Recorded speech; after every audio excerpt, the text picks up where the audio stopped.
Hello दोस्तों, कैसे हो आप सभी। उम्मीद करती हूँ कि आप अच्छे होंगे और स्वस्थ होंगे। मैं हूँ कोमल योगी और स्वागत है आपका कोमल सुड्डा के इस यूट्यूब चैनल में। आज के इस वीडियो में हम पढ़ेंगे कक्षा 3 अध्याय 11 मीरा बहन और बाघ। आज के इस वीडियो में हम इस पाठ के प्रश्न अभ्यास करेंगे। पिछले वीडियो में हमने इस पाठ का सारांश अच्छी तरीके से समझ लिया था। तो आइए दोस्तों, हम हमारे इस पाठ के प्रश्न अभ्यास हल करते हैं। कहानी में बाघ को खतरनाक जानवर बताया गया है। नीचे दी गई सूची में सबसे खतरनाक चीज़ तुम्हारी समझ में क्या है और क्यों? चाकू, बिजली, टूटा हुआ कांच और आग।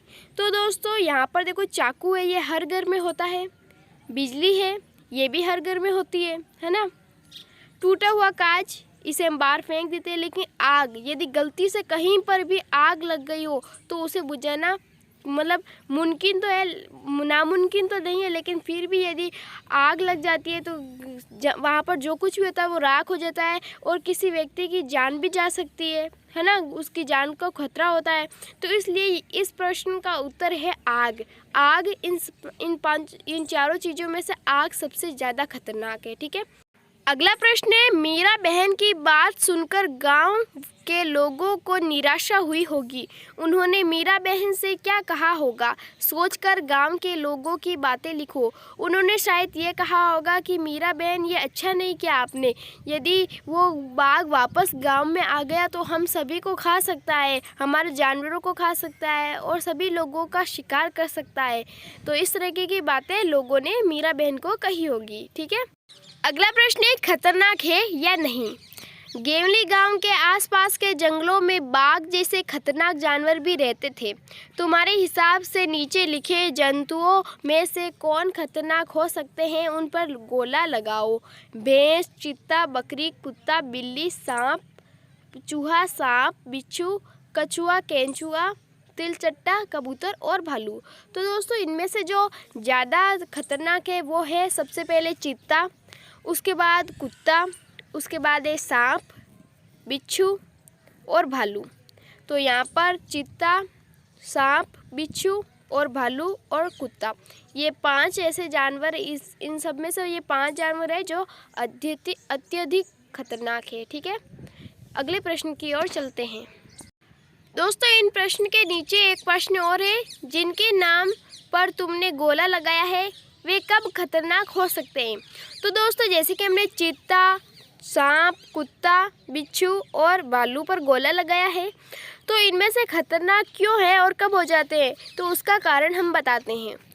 चीता, यदि जंगल में से मतलब कहीं जंगल में से यदि कोई पास के गांव या कोई शहर में यदि चीता आ जाए तो वो लोगों का शिकार कर सकता है।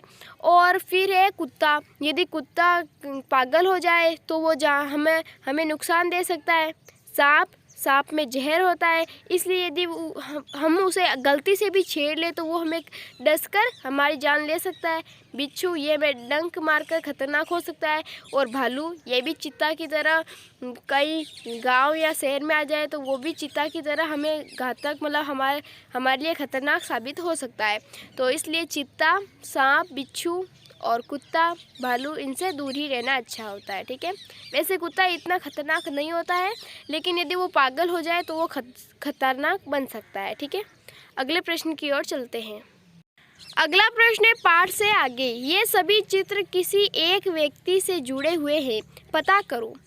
तो दोस्तों यहाँ पर एक छकड़ा, घड़ी, 3 बंदर जिसमें से एक आँख बंद किया हुआ है, एक कान और एक मुंह बंद किया हुआ है। उसके बाद यहाँ पर है चप्पल, ठीक है, जो कि पहले लकड़ी के होते थे उस तरीके के हैं ये चप्पल। और चश्मा है, लकड़ी है, एक डंडा है मतलब। तो इस तरीके के ये सामान किसके पास होते थे? अधिकतर आप दोस्तों ये सामान उनके हैं जिन्हें हम सभी जानते हैं, खास करके भारत के लोग अत्यधिक मतलब भारत के सभी लोग जानते हैं। तो दोस्तों इसका आंसर है गांधी जी। हाँ दोस्तों, क्योंकि देखो यहाँ पर ये जो 3 बंदर थे, गांधी जी के भी 3 बंदर थे। ठीक है, गांधी जी चश्मा भी पहनते थे, है ना, इस तरीके के चप्पल भी पहनते थे, डंडा भी था और उस समय घड़ी और छकड़ा ये सब तो किसी भी गरीब व्यक्ति के पास होता ही है, ठीक है। तो इस तरीके से इन सभी से जुड़ी एक कहानी है, तो वो है गांधी जी पर, मतलब गांधी जी इन सभी चीज़ों से जुड़े हुए। तो आइए दोस्तों, अब हमारे अगले प्रश्न की ओर चलते हैं। अगला प्रश्न है, कौन क्या है? बाघ, गाय, बकरी, हाथी और हिरण जानवर है। नीचे लिखी हुई चीज़ें क्या है? खाली जगह में लिखो। तो दोस्तों, नीचे हमें कुछ लाइनें दी गई है, वाक्य दिए गए हैं, मतलब किसी कौन अलग अलग नाम दिए गए हैं, तो हमें उन्हें पहचानना है कि वो क्या है।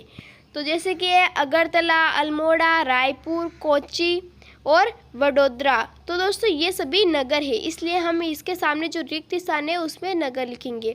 इसी तरह जो भी नाम लिखे हुए हैं वो नगर, राज्य, जिले क्या है वो हमें इसके सामने जो रिक्त स्थान है उसमें लिखना है।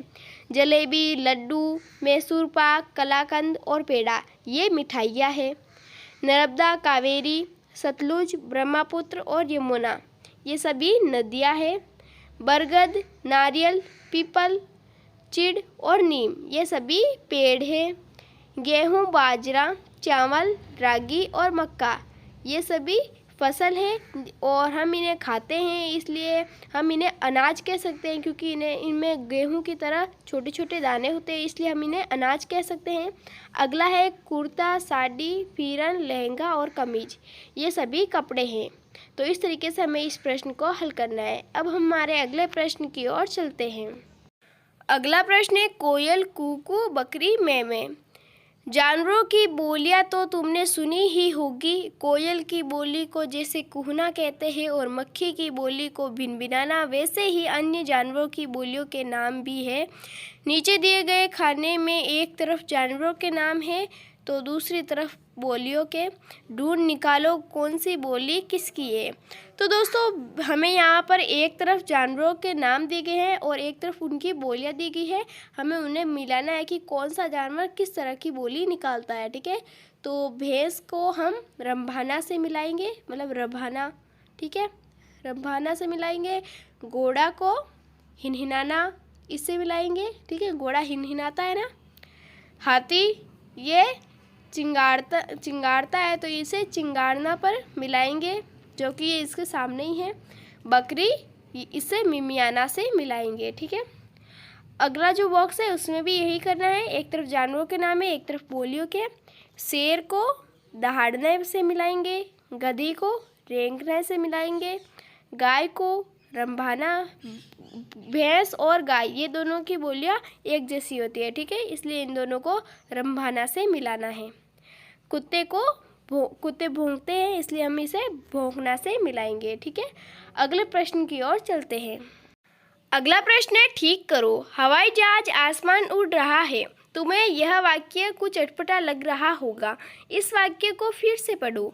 हवाई जहाज आसमान में उड़ रहा है। तो दोस्तों, पहले वाक्य में मैं नहीं था, इसलिए पूरा वाक्य अटपटा लग रहा था, ठीक है। अब इसी तरह इन वाक्यों को ठीक करो। धूप बैठकर ढोकला खाया, तो इसे हम सही किस तरीके करेंगे कि धूप में बैठकर ढोकला खाया, तो धूप और बैठकर के बीच में हम मैं लगाएंगे, ठीक है। इसी तरह पुतुल काम करने मना कर दिया, तो इसमें हम दो वाक्य मिसेंगे। इसमें सबसे पहले लिखेंगे पुतुल ने काम करने से मना कर दिया, तो यहाँ पर हमने पुतुल ने मतलब ने और से का शब्द लिया है, ठीक है। इसमें इस वाक्य में लता सब मूंगफली खिलाई, तो इसमें भी दो है, लता ने सबको मूंगफली खिलाई। अगला वाक्य है, पहाड़ी गांव बाघ डर बना रहता है, तो यहाँ पर आएगा पहाड़ी गांवों में बाघ का डर बना रहता है। तो अब हम हमारे निचले प्रश्न की ओर चलते हैं। इन चारों का आपको उत्तर सही से मिल गया होगा। धूप में बैठकर ढोकला खाया, पुतलू ने काम करने से मना कर दिया, लता ने सबको मूंगफली खिलाई, पहाड़ी गांवों में बाघ का डर बना रहता है, ठीक है। तो इस तरीके से ये वाक्य पूरे ठीक हो गए। अब वे सभी शब्द फिर से लिखो जिन्हें तुमने जोड़ा है। तो यहाँ पर देखो, हमने मैं को जोड़ा था, मैं, ने, से, को और का, ये 5-6 अक्षर है जिन्हें हमने इन वाक्यों में जोड़कर इन सभी वाक्यों को ठीक किया था। तो जो भी आपने जोड़े थे इन वाक्यों में वो शब्द आपको इस प्रश्न में लिखना है, ठीक है। तो इस तरीके से आपको ये सारे प्रश्न व्यास हल करने हैं। तो दोस्तों हमारे इस पाठ के प्रश्न व्यास यहीं समाप्त होते हैं। आज के लिए इतना ही। मिलते हैं अगले वीडियो में एक नए वीडियो और एक नए पाठ के साथ। तब तक के लिए इसी तरह हंसते रहो और हंसाते रहो, पढ़ते रहो और आगे बढ़ते रहो। दोस्तों वीडियो अच्छा लगे तो लाइक करें और चैनल को सब्सक्राइब करना बिल्कुल भी न भूलें। धन्यवाद दोस्तों, हम मिलते हैं अगली वीडियो में। तब तक के लिए इसी तरह मुस्कुराते रहो। आपका दिन शुभ रहे।